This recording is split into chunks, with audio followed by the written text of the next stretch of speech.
Hello everyone, I'm Professor Geek. Welcome back to my channel. Today I wanted to talk about the Clone Wars. I never watched this series when it was airing. It never appealed to me. I'll go into the reasons why in a moment. But now in this post-Last Jedi world that we live in, and with all of the rampant recommendations that Star Wars fans who like the same things and the same incarnations of Star Wars that I do have been giving this series, I decided to start it.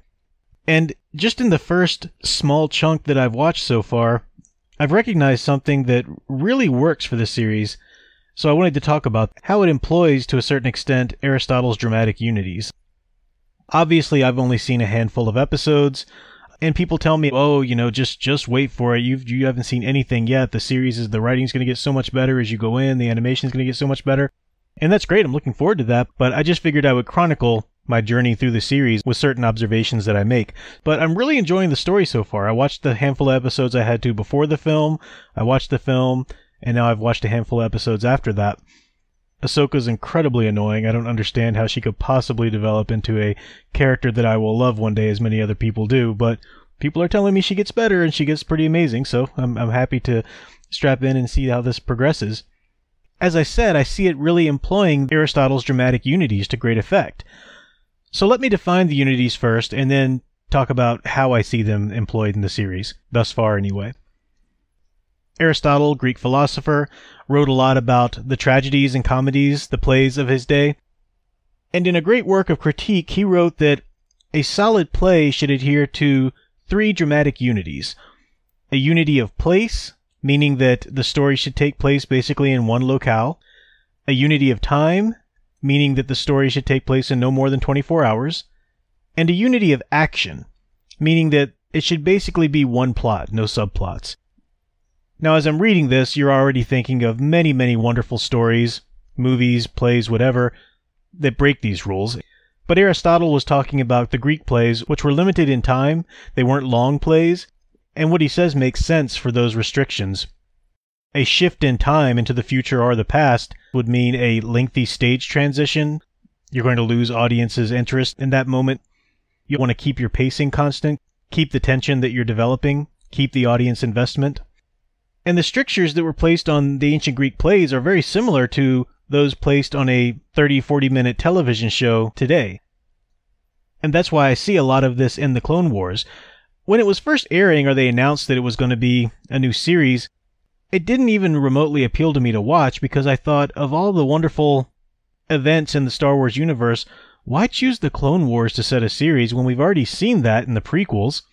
And the prequels, for me, really weren't amazing. I'd love to watch them again now, as I said, in this post-Last Jedi world now.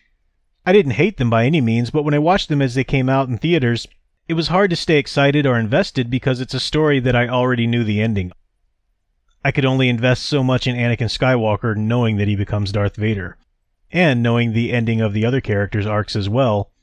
It certainly wasn't anything like the original trilogy and the magic of that, obviously. So I thought to set a new television series in that same time period was a real mistake.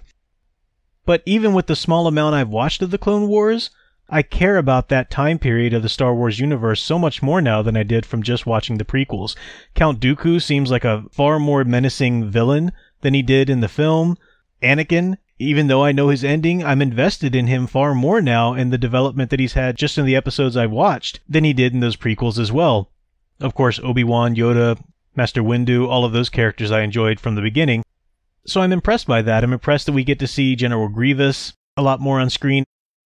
So, how does this employ the dramatic unities? Well, each episode, at least so far, again, I might get into some two-parters or whatever, but at least so far, we have a real unity of time.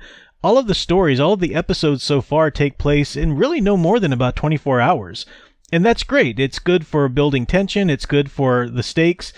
You could come into the series not really knowing much about the Clone Wars or its placement in the universe, and you would still be gripped by the stories that the episodes tell, because they follow individual characters cut off from the supply lines or back up in some sort of initial struggles that you delve into, and you follow them with the characters.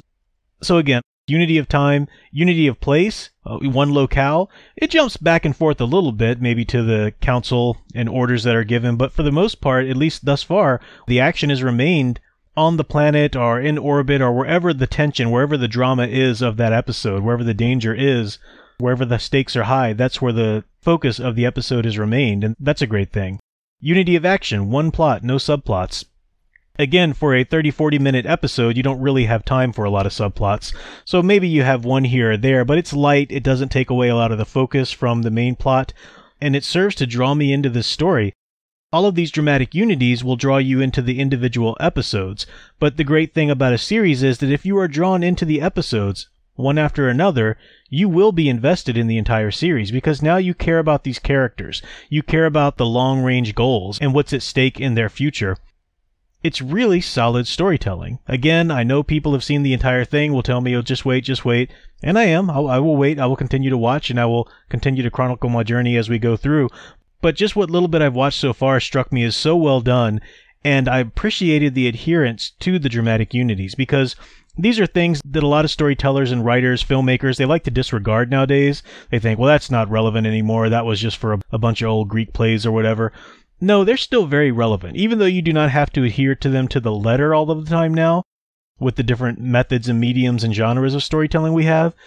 You still want to pay attention to them as much as you can, because they do help you deliver a tight story with a solid tension and character progression that is intact. I really appreciate that thus far about the Clone Wars. So let me know what you think about the Clone Wars. Is this a series that you've already seen and you're excited for the new episodes to come? Or are you like me and you're just going back now and watching them because of everybody recommending it so heavily? And let me know if Ahsoka really does turn out to be a wonderful character, or if I'm just going to hate her all the way through. I'll be back for live streams, videos to come, but until then, keep enjoying and digging deeper into the hero stories you love. Thanks for watching.